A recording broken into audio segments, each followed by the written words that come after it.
Oi, boa tarde, pessoal.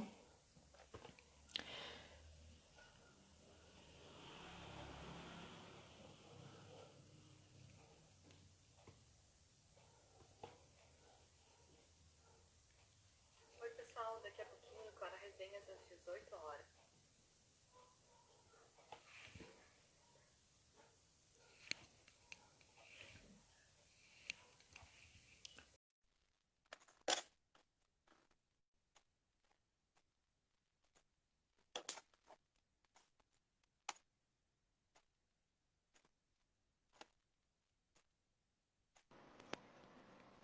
Oi, Fê.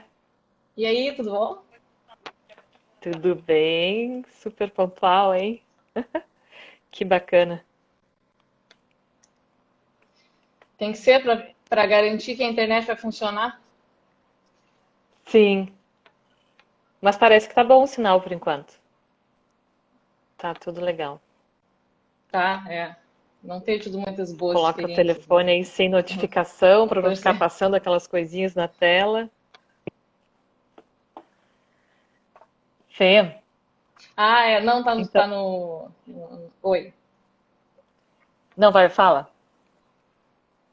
Não, não, não ia falar nada de importante. Tá. Esse vídeo ele fica depois no IGTV da Cora Resenhas, aí dá para olhar por ali, tá? Tá, Eu beleza. separei umas perguntinhas, eu reli um pouco do teu livro ali, que tá na Amazon, né? Dá para ler um pouquinho. E a última vez que eu li ele já faz o quê? Uns. Quantos anos que tu lançou? Foi, foi em 2018 que eu lancei. Você leu ele em 2017 ou 18? Foi um pouco antes do Acho, lançamento. acho que eu Não, li foi antes, em 17, foi em 17. 2017. 2017. O dia que a morte morreu de Você confusão. não pode ter Então, pessoal, esquecido do livro, né? Que eu, vai es- ser eu revisão. esqueci algumas coisas, eu esqueci, sim. Eu até olhei um parágrafo e eu pensei assim, não, mas não foi assim que eu li esse parágrafo. Não, é assim, ó, É, depois que publicou, eu alterei umas pequeníssimas coisinhas, assim. Depois eu Ah, tinha um erro. ah, tá. Não, porque tem umas. Agora eu faço a revisão do livro de novo, porque tem umas, Não, mas umas foi bem pouco. repetições na primeira parte dele. Tá, tem um resumo ali na página da Amazon, né? Que é um Sim. resumo, que esse resumo eu não tinha lido. Ele até faz de uma maneira diferente, assim, não é a orelha do teu livro, né? Não, é o resumo novo que eu coloquei. É, para mudar um pouco a perspectiva, porque o livro tem tantas perspectivas, e aí às vezes eu boto um, às vezes eu coloco outro, para ter uma variação de linguagem, de leitura. Ah, sim. É, dá pra ver que ele tá diferente, mas é interessante, assim, porque aí ele, bem como tu falou, aparece uma nova perspectiva. E ali no comecinho me chamou a atenção que tu começa. Olha só, a gente começou a live sem se apresentar, sem fazer nada disso, tá? A Porque a gente gente tá fala conversando que demais. nem duas comadres que se encontraram. A gente fala bastante. Vou fazer a introdução, então, do que é o Cora Resenhas, o Cora Cora, de quem é a nossa convidada de hoje e por que que a gente está fazendo essa live. Bom, o projeto arroba Cora Resenhas é também o site www.coracora.com.br, onde eu procuro tratar beleza com atitude. E também dá voz a escritoras, mulheres, a mulheres, tem crônicas, eu falo sobre séries, sobre livros, sobre autocuidado, sobre várias coisas da temática do universo feminino. E já fiz algumas lives, né? E a de hoje ela coincide com o Dia dos Finados, o Dia de Todos os Mortos. Ontem foi o Dia de Todos os Santos, tem várias crenças envolvendo essa data. E o nome do livro da Fernanda Matzenbacher, falei certo? Falou. O retorno. O livro da Fernanda é O Dia em que a Morte Morreu de Confusão. E esse tema tem a ver com a data de hoje. A gente vai falar sobre o livro dela, alguns aspectos da carreira dela enquanto escritora e algumas coisas sobre esse pensamento da morte, porque esse livro ele envolve alguns personagens que se encontram numa sala, né? E tem toda uma simbologia da morte, de uma conversa que a morte está ali presente. Agora, Fernanda Matzenbacher, te apresenta para nós. Bom, eu sou a Fernanda Matzebacher, escritora do livro O Dia em que a Morte Morreu de Confusão. O que mais o pessoal quiser saber, estou à disposição para responder. O que mais quiserem saber, me procurem no Google. Não, Brincadeira. não. Eu procurei para ver o que tinha já de referência. O livro está bem posicionado. Ele aparece já, o primeiro link dele já é direto para a Amazon. Tá bem bacana, assim, de buscar informações sobre a tua obra. Como surgiu esse projeto, Fernanda? É um projeto, um sonho de vida? Surgiu a partir do quê? O que te motivou? Como tu foi construindo as personagens? E por que tu escolheu essa temática? São várias perguntas numa só. Vai livre falando e eu vou te relembrando. Tá. Na verdade, eu não escolhi, né? Eu fui me deixando levar por as coisas que foram acontecendo. O livro começou a ser escrito antes mesmo dele ser um livro, ou de eu pensar que eu podia escrever um livro, que eu queria escrever um livro, enfim. Eu sempre escrevi reflexões que eu tinha no computador, ou mesmo manuscritas. E essas reflexões, um dia eu tava com o tempo de sobra, e eu pensei, eu vou transformar num livro. Eu tinha passado num concurso de uma cidade que é onde eu não tinha muitos amigos, e eu acabei que eu tinha tempo demais livre. E aí eu pegava quando eu saí do trabalho, eu comecei a juntar essas histórias e escrever.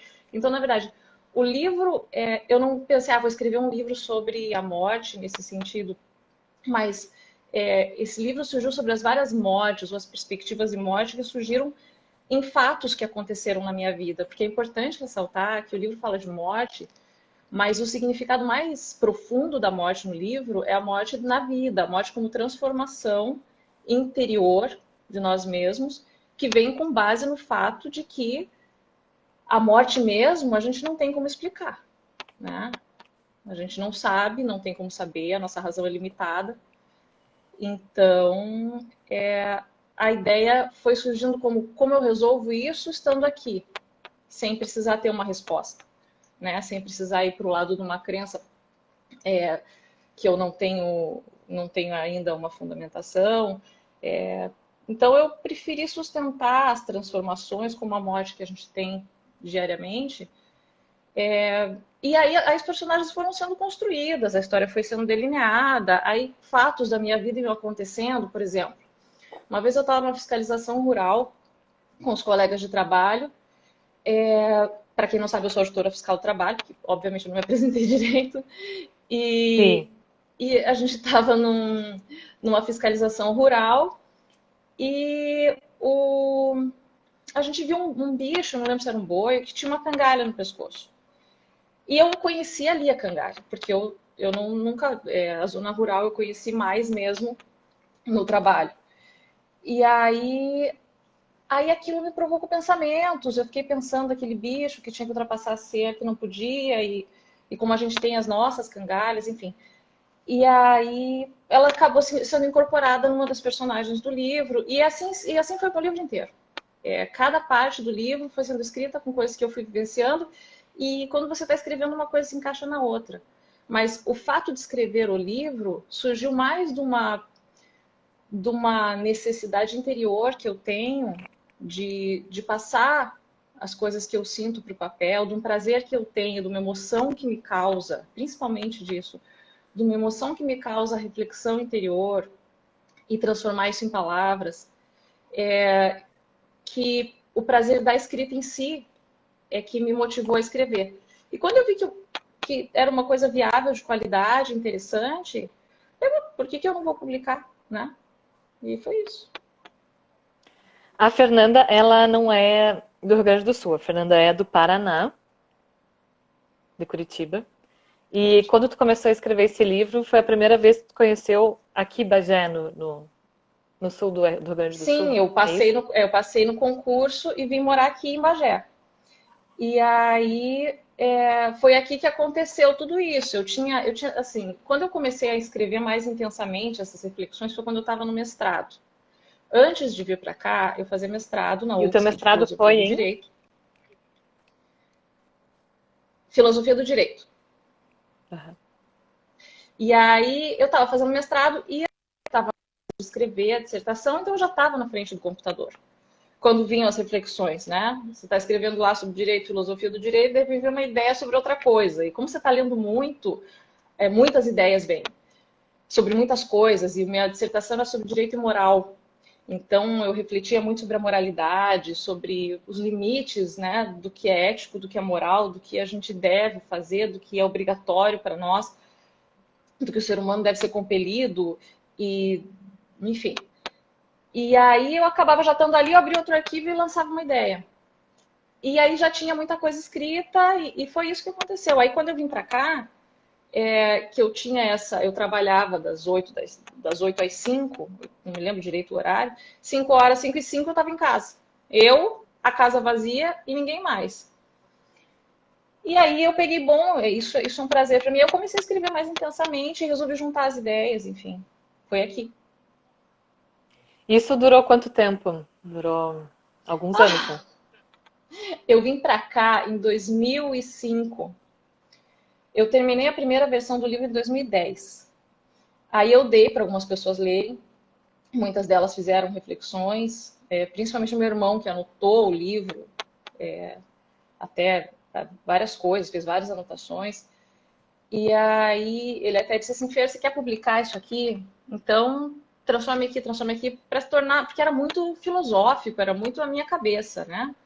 Então, aí eu criei uma história mais literária em cima depois disso. Então, eu comecei a reescrever o livro.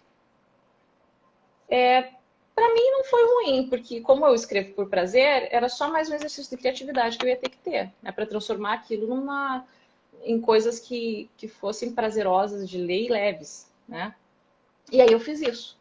E aí em 2010, na verdade em 2015, quando nasceu meu filho, eu terminei o livro na licença maternidade. Porque aí, sim, nesse período todo eu escrevia muito pouco, porque eu não tinha tempo.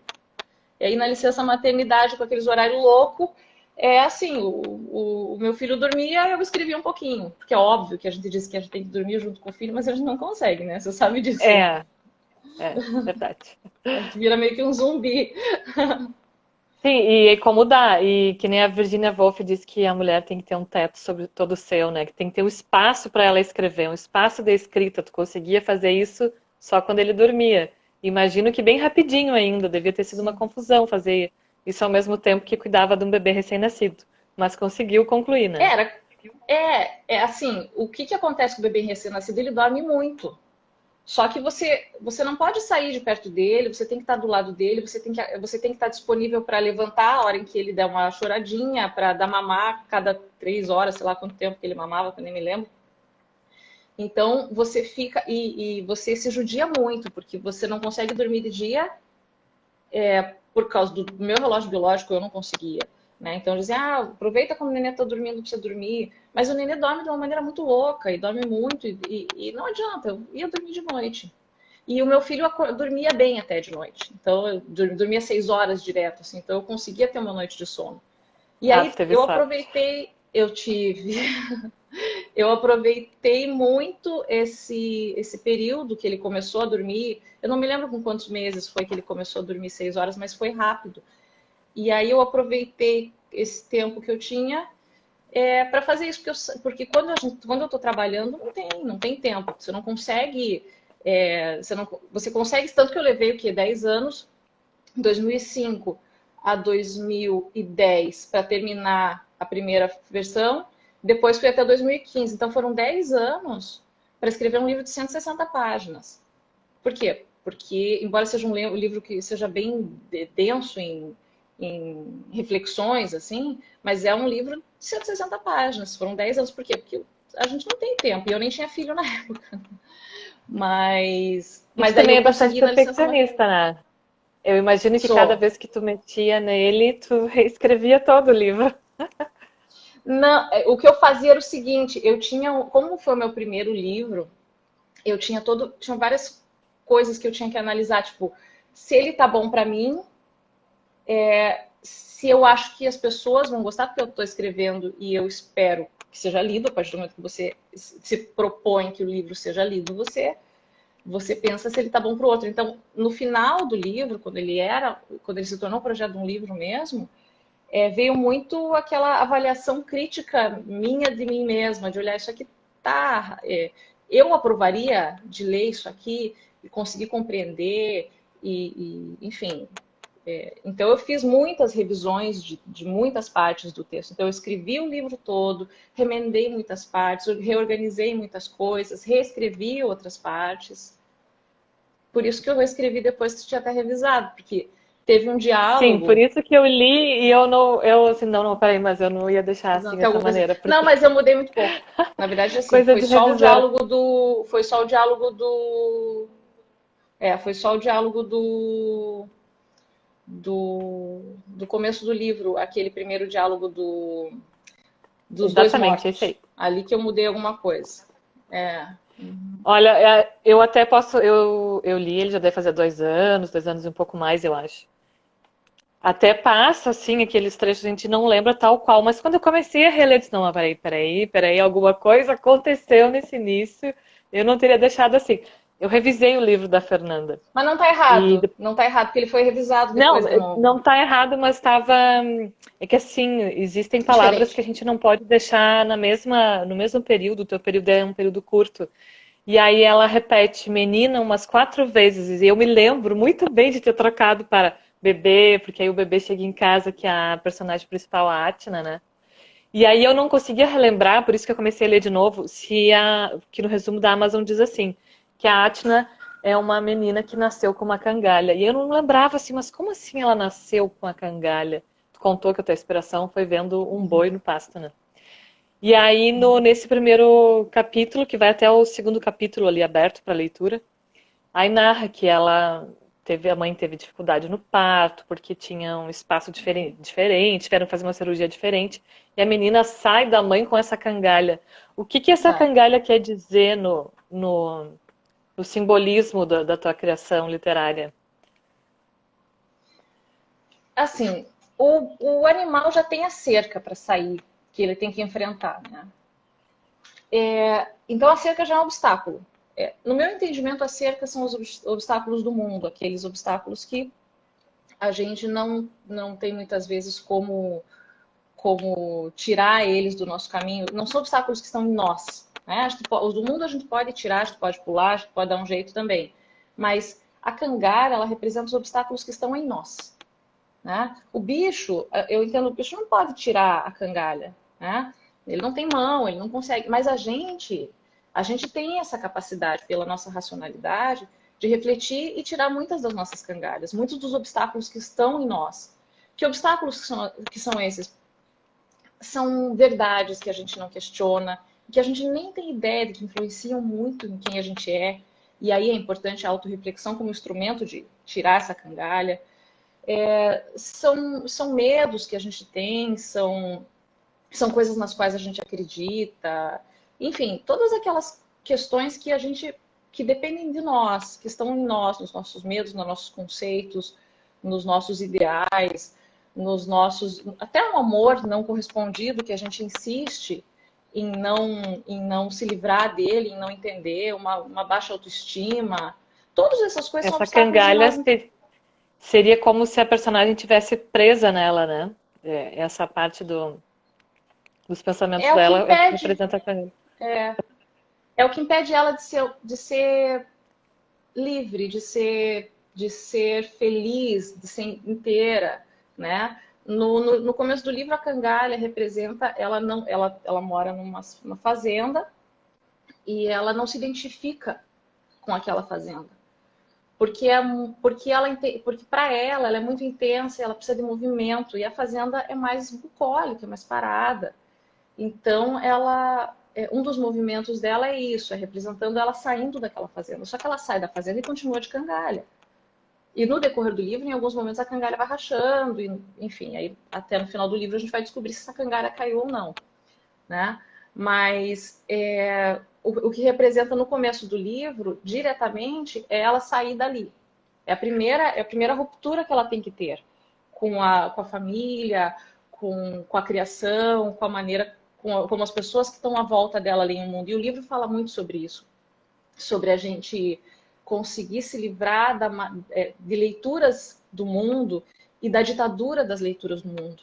né? Da ditadura do senso comum, da ditadura do nosso próprio entendimento sobre o mundo, sobre nós mesmos, porque a liberdade ela tem muita relação com você poder mudar de ideia também, com você poder refletir sobre os seus conceitos, de você poder lutar por um ideal contra o senso comum e depois você ter direito de mudar de ideia também, mesmo tendo lutado.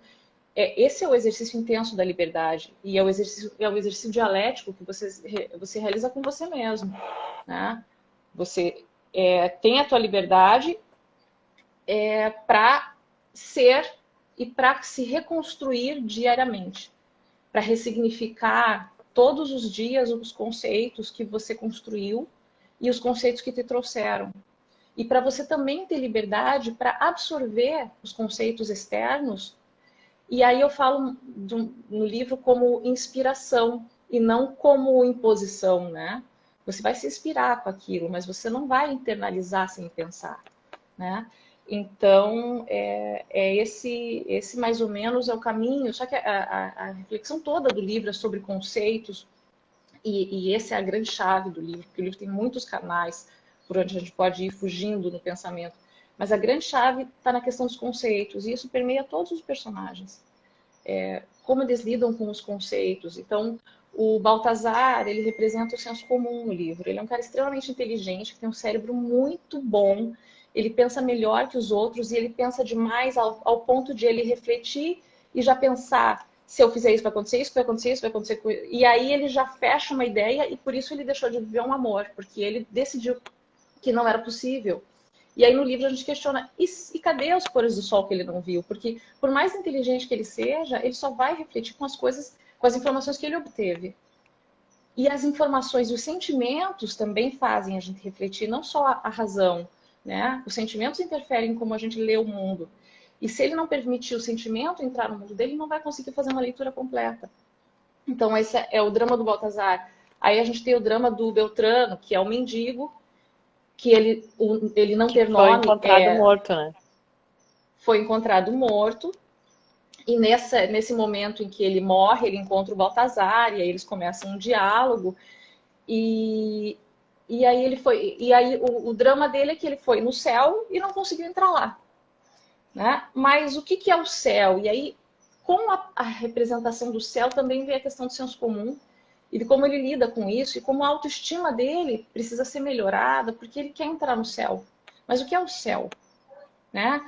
Na verdade, o que ele quer não é entrar no céu, com a razão dele. Ele faz toda uma argumentação na porta do céu, dizendo por que ele devia entrar, e ele não entra.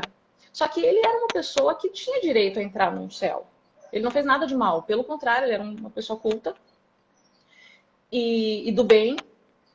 Só que ele não se reconhecia dessa maneira porque as pessoas do céu diziam que ele não era assim, que ele não era virtuoso, né? A questão é, em que porta que ele foi bater? Qual céu era esse? Será que ele estava batendo no céu certo? Será que... E aí a gente questiona também o senso comum, porque a gente quer se enquadrar na vida, na realidade do senso comum, e às vezes a nossa verdade é outra, o nosso céu é outro, a gente tem que bater em outra porta, né? Aí vem o Aristo também, que é um personagem que ele tem que ressignificar todos os conceitos que ele teve desde criança, para poder reconstruir uma ideia de amor, para poder reler. O Aristo, ele tem um romance com a Átila, que é a protagonista do livro, e a história dele se desenvolve com uma carta que ele escreveu para ela, que ele quer entregar, mas ele não tem coragem, porque ele não sabe. Ele está questionando o que é o amor, o que não é o amor, se ele tem que... se precisa ter aquela paixão intensa para ele estar junto com alguém, ou se basta o que eles têm, mas ele precisa mais de vivência para saber disso. E ele sente saudade de casa, porque ele morava no mar, ele foi para a capital, para estudar.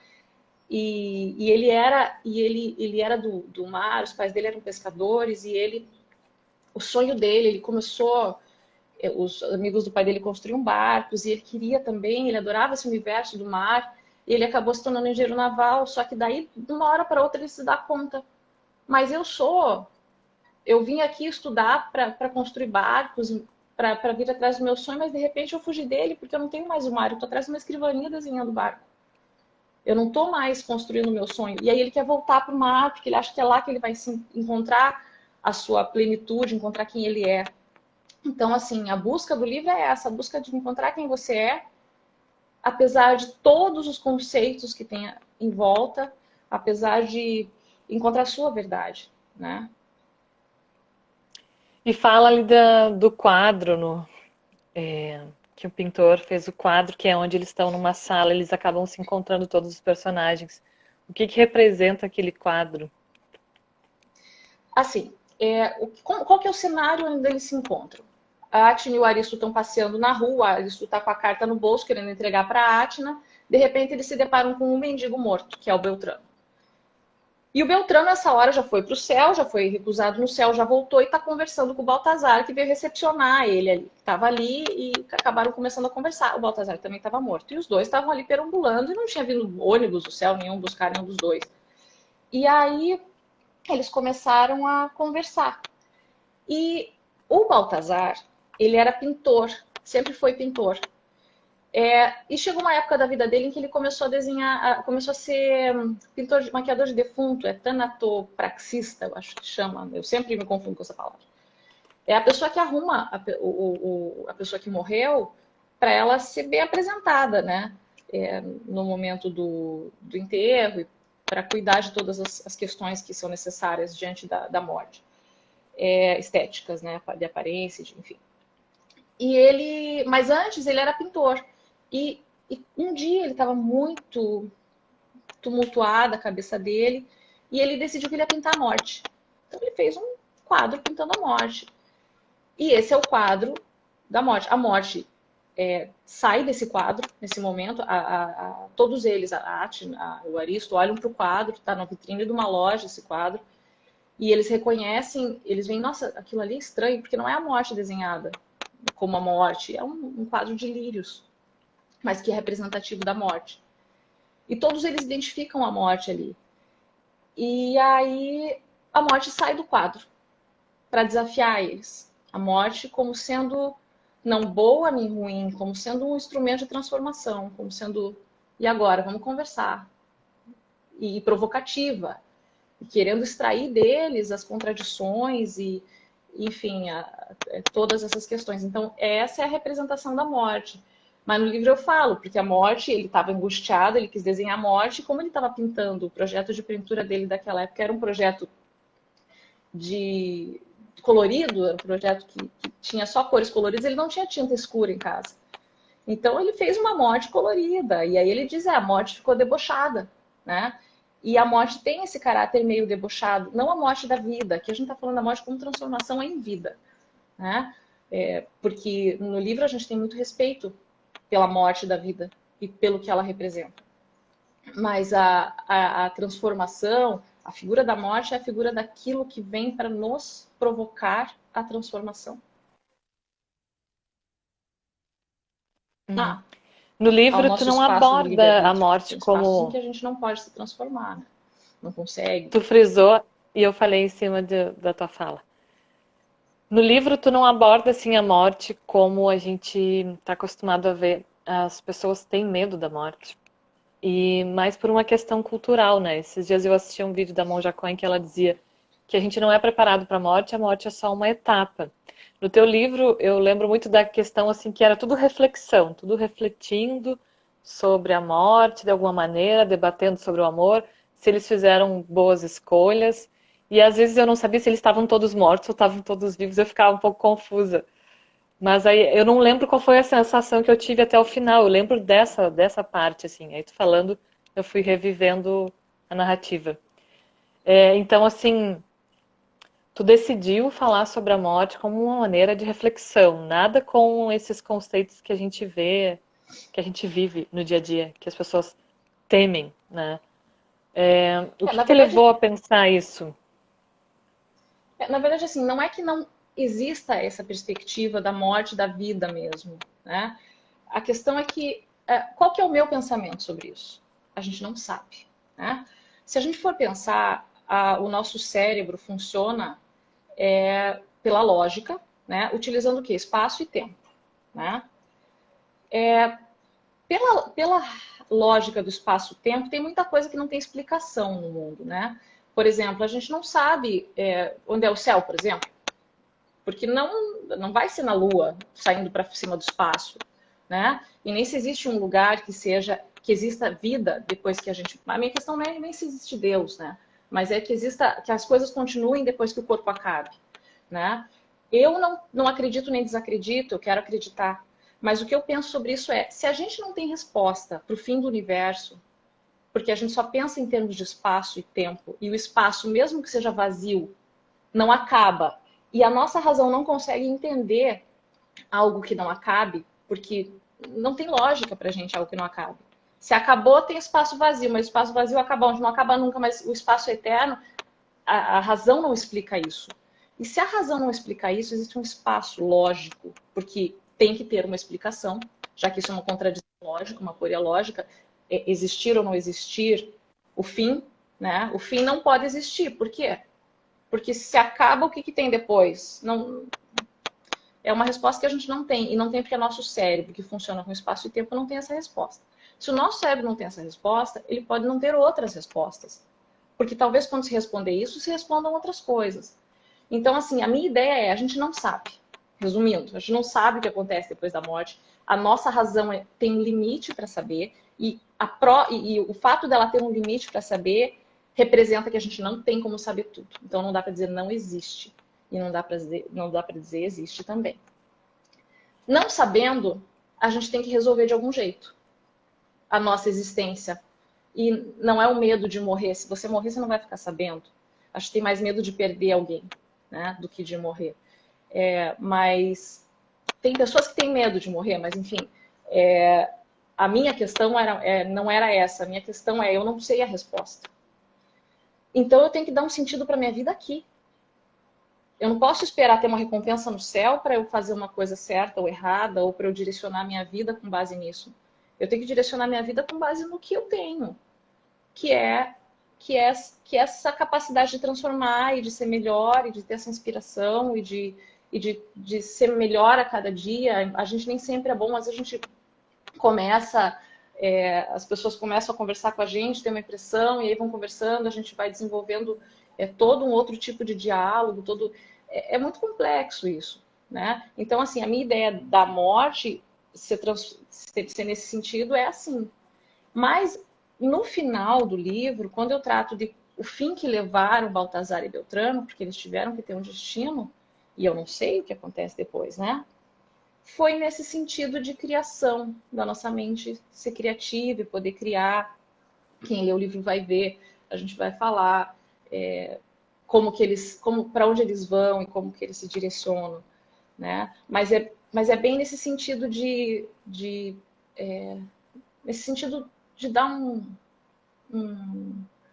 uma conotação poética para esse fim, para esse fim que não seja um fim, né?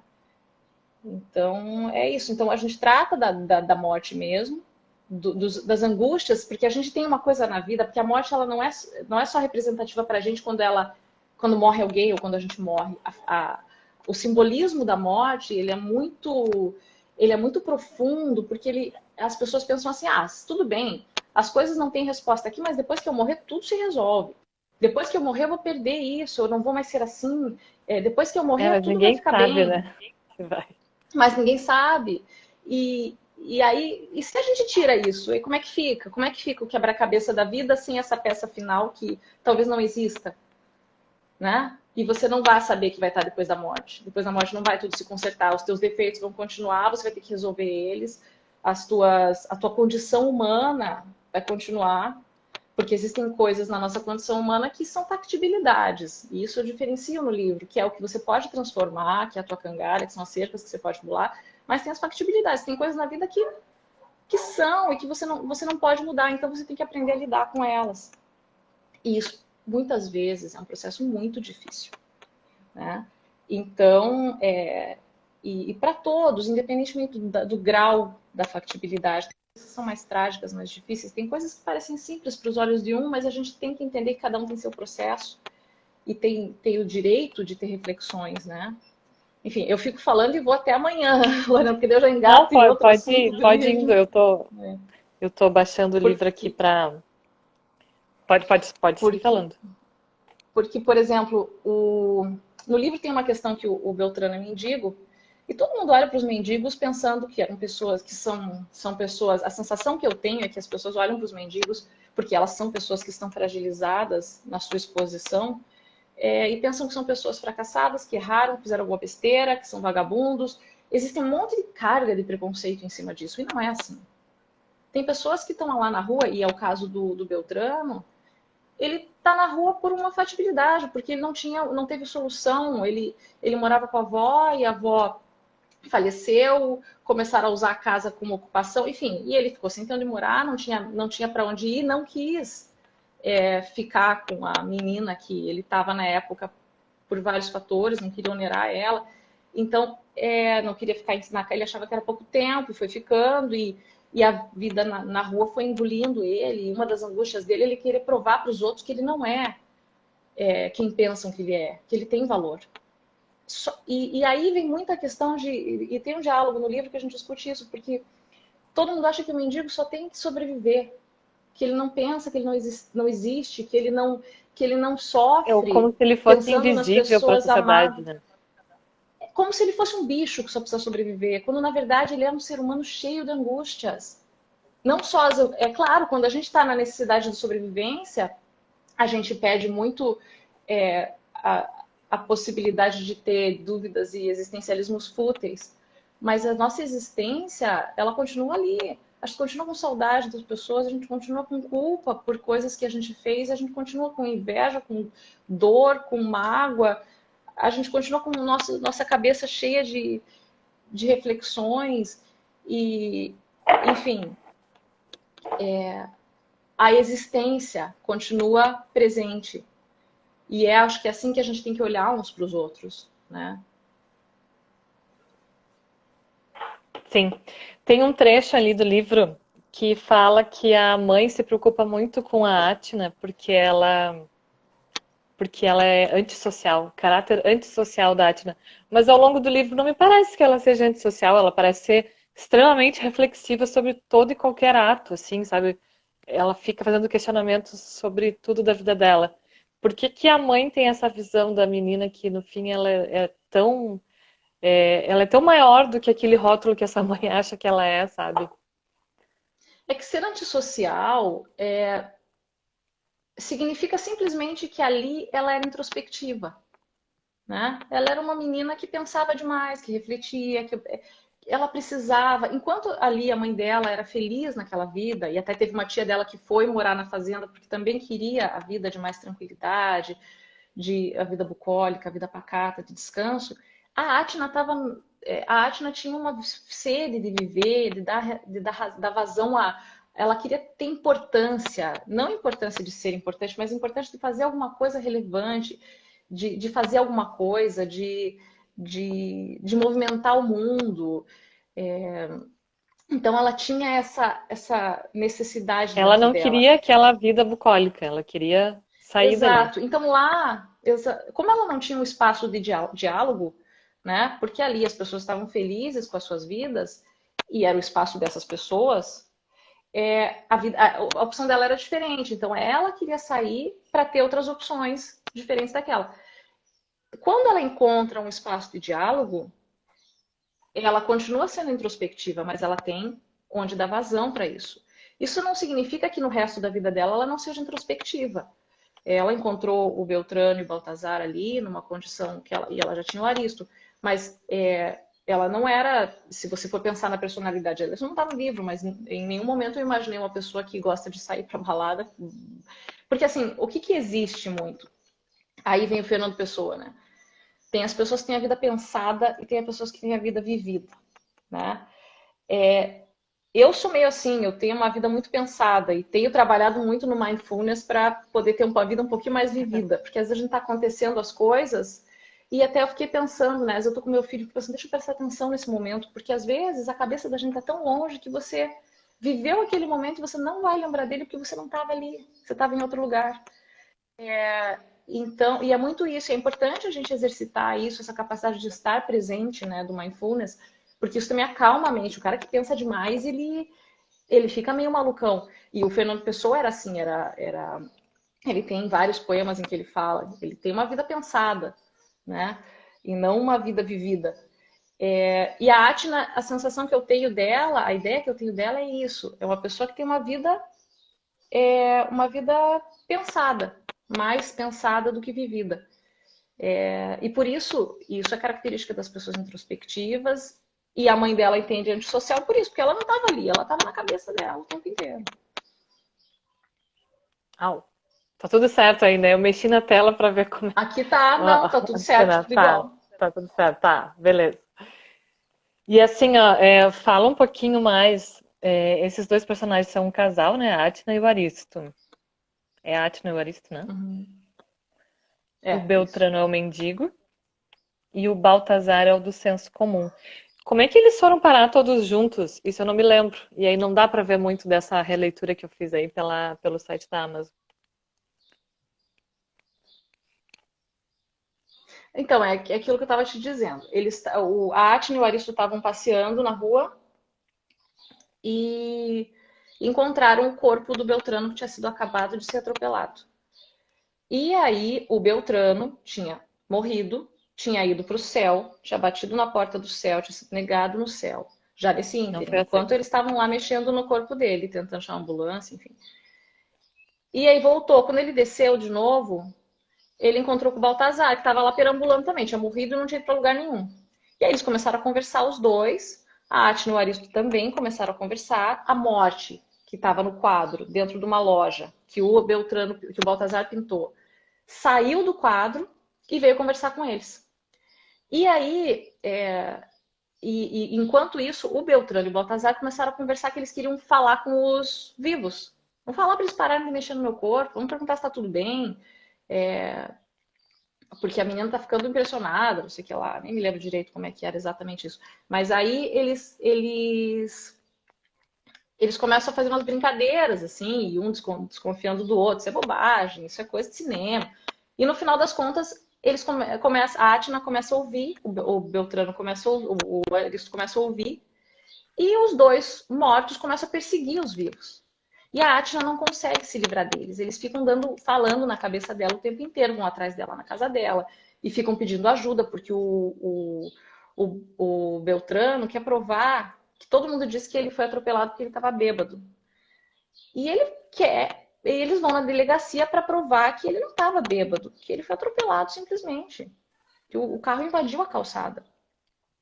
E para ele é importante provar aquilo, porque ele não gosta, ele está cansado de ser mal julgado, de ser pré-julgado por ser mendigo, de não ser integralmente reconhecido, né, na sua existência. E aí acontece isso, aí eles começam, aí a Atna e eles começam a ter uma afeição, porque eles começam a conversar, e aí uma hora a Atna permite que eles conversem, para fazer o quê?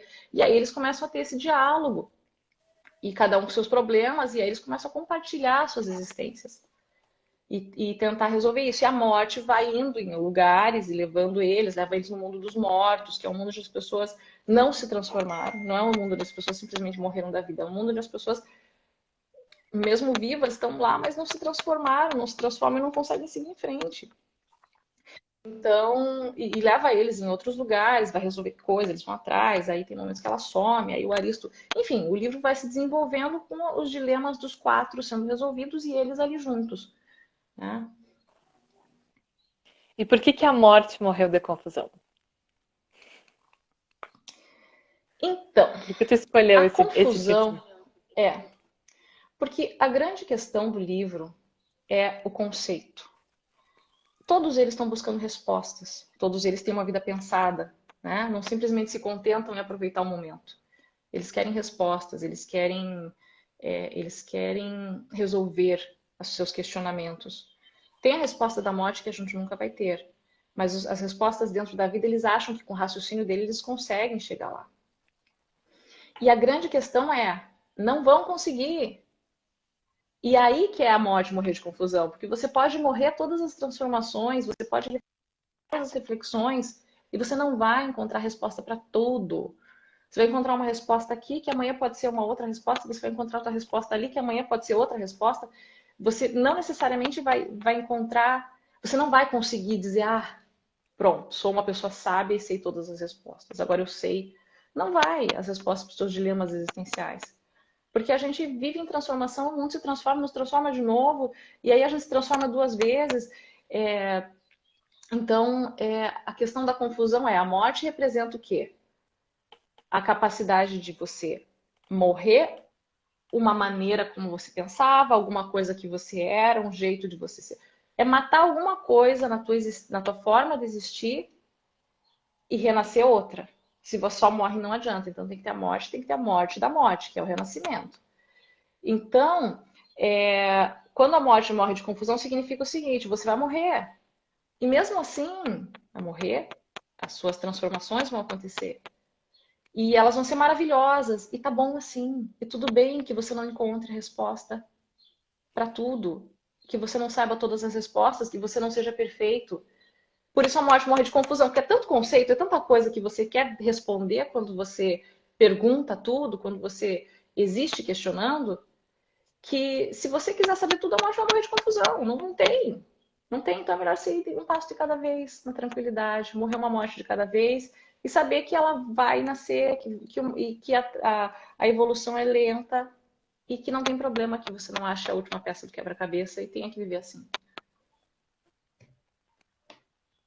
Fernanda, conta também agora um pouquinho do processo criativo. Tu construiu, contou como construiu essa narrativa, né, ao longo dos estágios, das etapas da tua vida. E depois a partir daí, tu mesma criou o site, que eu sei. Tu criou a tua capa, tu criou a ilustração, tu construiu do início ao fim o processo gráfico também dessa tua obra. Conta pra nós como é que foi isso, porque tu não é designer, tu começou a Não, mas eu escrever e a contratei. partir daí tu foi. Sim, mas tu fosse fazendo como processo Assim, construtivo, né? Criativo construtivo. Assim. o processo de publicar um livro no momento atual é muito complicado, porque a gente vê editora, livraria, tudo indo à falência, né? Aí É eu recebi uma muito. E eu. mensagem aqui que eu vou ativar os comentários que eu desativei. Vou ativar aqui e me mandaram uma mensagem que querem fazer pergunta, tá? Podem Ah, fazer tá. pergunta agora. Enfim, aí eu comecei a fazer. Enfim, eu decidi que eu ia publicar sozinha. Eu mandei para umas 2 ou 3 editoras o livro, não obtive resposta de nenhuma. E aí eu fiquei. Aí tem um monte de gente que publica com editora, que você paga a editora, só para ter o nome da editora ali, enfim. Eu decidi que eu ia publicar o livro por conta. Porque eu ia ser livre para poder fazer, para exercitar o livro como eu quisesse, para passar a mensagem dele como eu quisesse, para, enfim. Mas não é tão fácil assim, né? Aí o que acontece? Eu contratei uma menina que fez a capa. Tem um site que é um site em que tem concurso você abre um concurso e aí as pessoas, o ganhador do concurso você escolhe e você paga o valor lá para fazer. E aí eu contratei uma menina que é uma artista plástica ucraniana, não, polonesa, artista plástica polonesa. O nome dela é Agnieszka Scriabin. Excelente, formada na Academia de Artes Plásticas da Varsóvia. E ela fez a capa que eu amei, porque eu queria uma capa leve, suave, mas que tivesse a mensagem da cangalha, principalmente, e da sala. Aqui é uma cena do livro, né? Sim. Eu gosto quando às vezes o pessoal lê o livro e fala, olha, essa capa é uma cena do livro, A E não gente são todas as enxerga pessoas que a cena percebem, são narrada ali na poucas. capa. Porque muito se dá dentro da sala da arte, né? Que tem o sofá azul, que tem um significado muito importante, aquele sofá azul, que é o significado do acolhimento, do amor, do carinho que tem na amizade, que tem naquele espaço de um acolher o outro, na amizade que eles criam, e na história do sofá azul também, que se fala lá. Enfim, eu queria esse sofá azul, essa sala, a representatividade do quadro da morte, que foi parar na sala da Atna depois, com todos os personagens, o Aristo com a carta no bolso, enfim. Aí foi o que eu pedi e ela fez. Aí depois eu contratei o diagramador, contratei 2 revisoras, você foi uma delas, e aí contratei a Juliana, Juliana, agora não fugiu o nome dela, o segundo. E por quê? Porque uma revisão só também não é. Deixa eu ver o nome dela aqui para não deixar de falar. Mostra a capa do livro. Que a. Aqui. O pessoal, que é o quadro.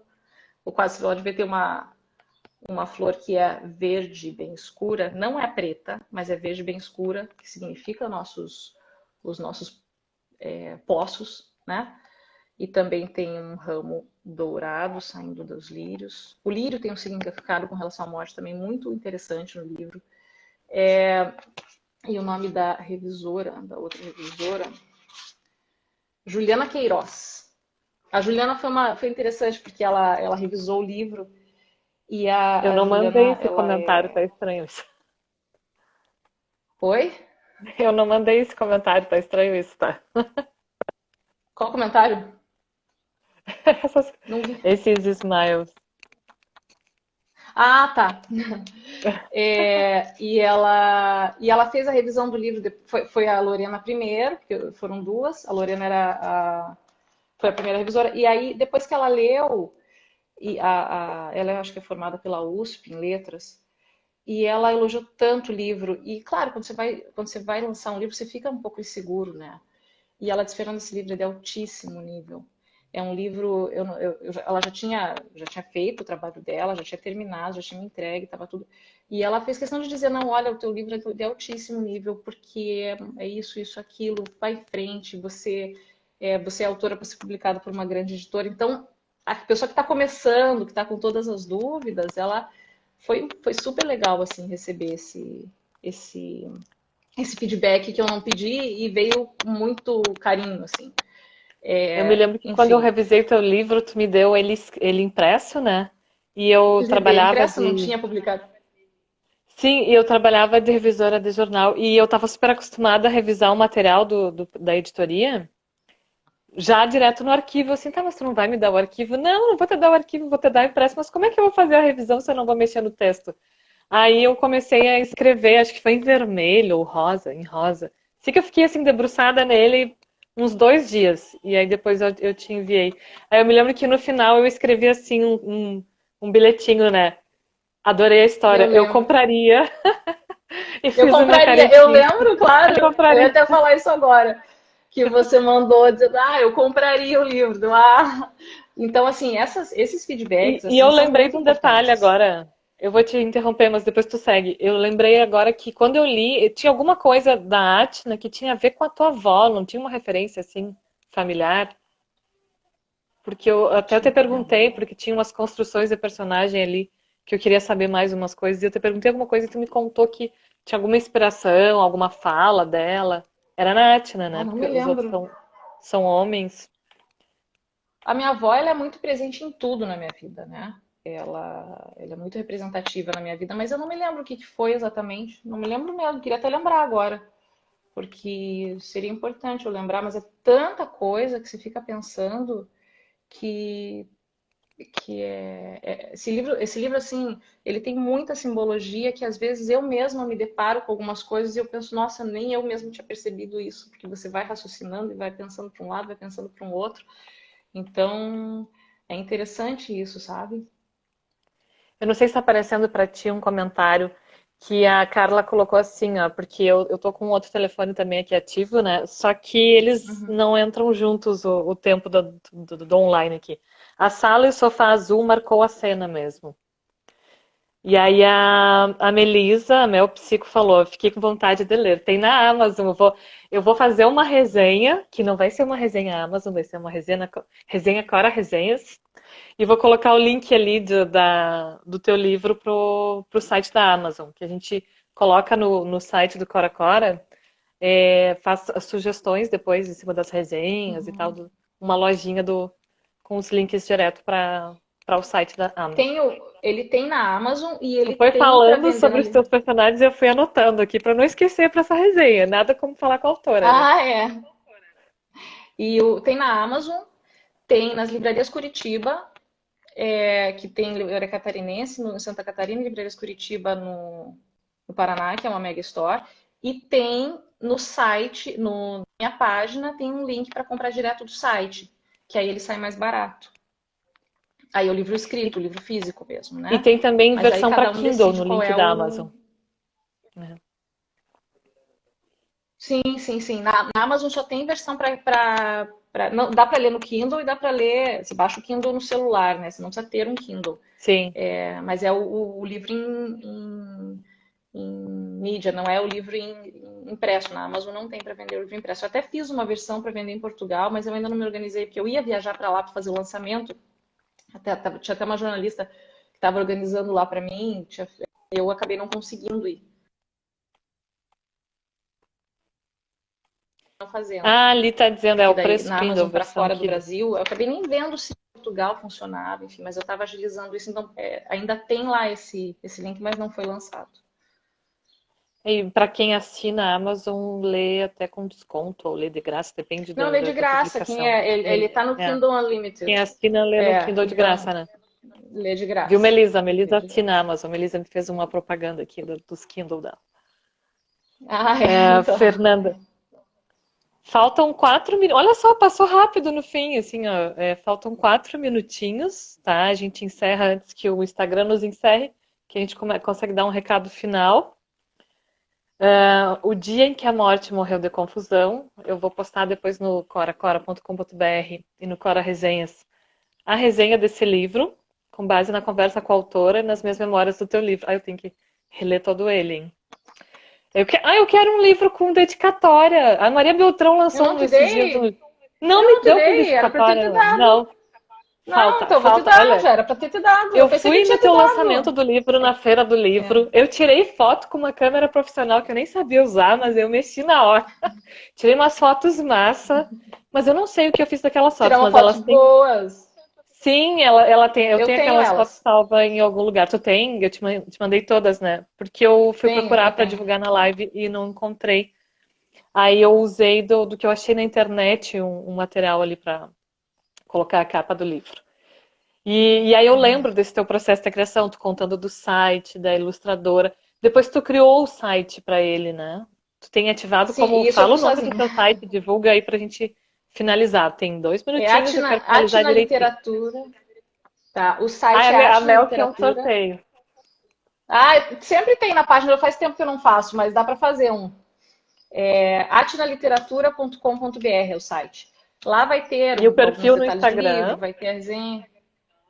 É Perfil no tudo Atina Instagram. Literatura. Arroba Atina Literatura, perfil no Facebook, arroba Tem Atina no Insta Literatura. o vídeo de Eu lançamentos, queria para não aproveitar para pular dizer no final prestigiando. assim que eu fico muito feliz.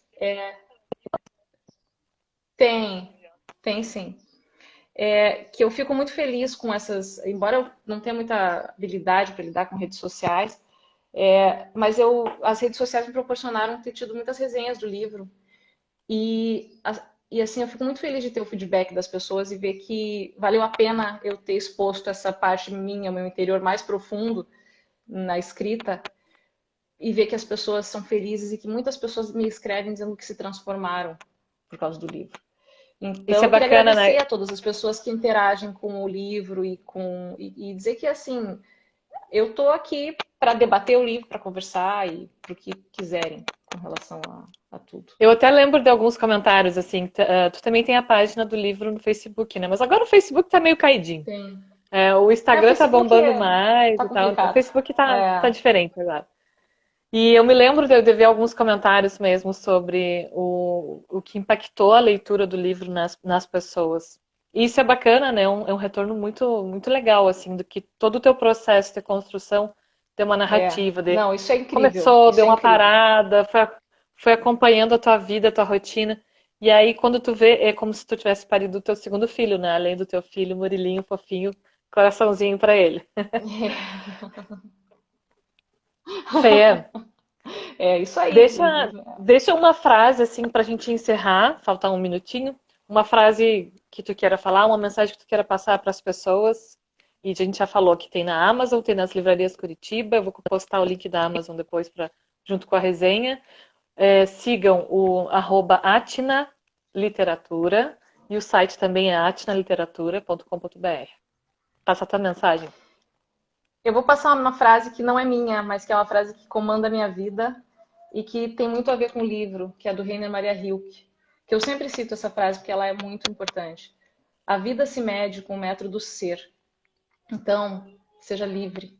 Seja livre para pensar, seja livre para mudar de ideia, seja livre para ser quem você é e para não saber quem você é também e para se descobrir e para ter medo disso. É isso aí. Coraçãozinho. Muito obrigada, muito lindo. Obrigada por participar aqui no Cora Resenhas, tá? Até mais, sucesso. E Eu quando que lançar o adorei. Beijão para segundo, vocês. quando lançar o segundo, a gente segue falando Eu tô também. escrevendo já, mas sabe, mais 10 anos Ah, aí. dá spoilers sobre o que que vai ser.